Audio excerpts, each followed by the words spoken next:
Dalam rentang waktu sebulan, 6 kasus persetubuhan anak di bawah umur terjadi di Nganjuk.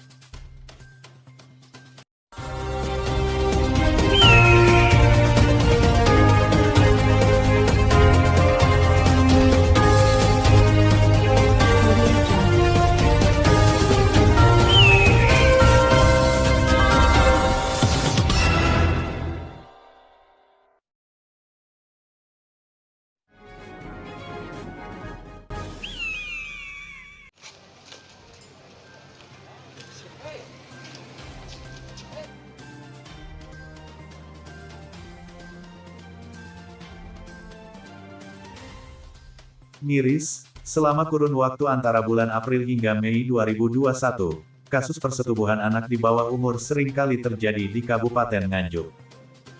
Dalam rentang waktu tersebut, setidaknya ada 6 kasus persetubuhan anak di bawah umur yang ditangani Unit Perlindungan Perempuan dan Anak Polres Nganjuk.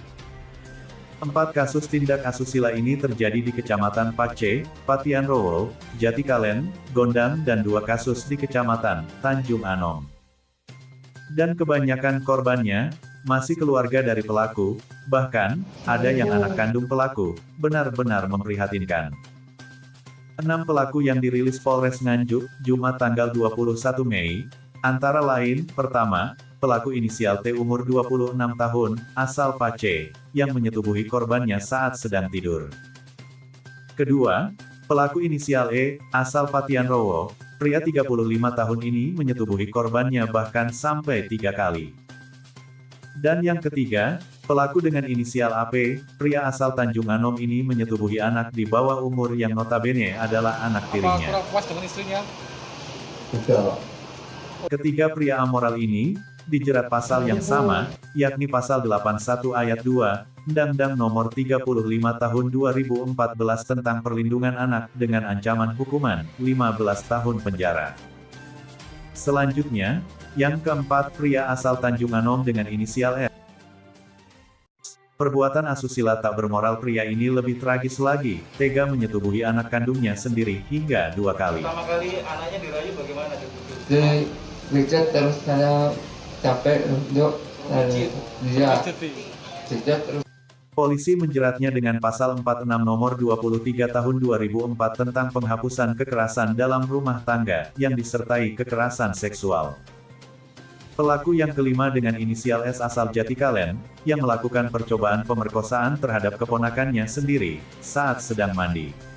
Mirisnya lagi, korban adalah anak penyandang disabilitas tunawicara.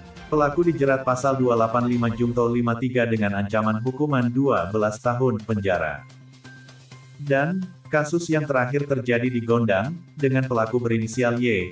Laki-laki tua ini menyetubuhi anak tetangganya yang masih di bawah umur, di rumahnya sendiri dengan modus mengiming-imingi uang jajan. Dalam press release-nya, Kapolres Nganjuk, AKBP Harfiadi Agung Pratama menyampaikan rasa keprihatinannya atas tindak asusila persetubuhan anak di bawah umur yang terjadi di Kabupaten Nganjuk.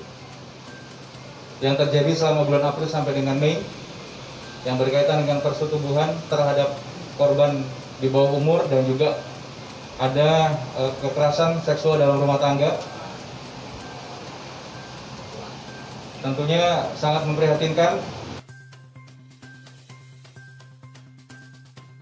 Dirinya berharap, dengan diprosesnya ke-6 pelaku ini secara hukum, bisa menjadikan efek jera, agar kejadian seperti ini tidak terulang lagi di wilayah Nganjuk dapat memberikan khususnya. efek kepada masyarakat untuk kedepannya kejadian-kejadian seperti ini mudah-mudahan tidak terulang, terutama di Kabupaten Nganjuk. Kasus seperti ini harus menjadi pemicu kita sebagai orang tua untuk lebih ekstra menjaga anak-anak kita terutama yang masih di bawah umur, supaya lebih berhati-hati dengan sekeliling kita, agar kejadian asusila seperti ini tidak terjadi pada keluarga kita. John Suara KPK Cyber melaporkan.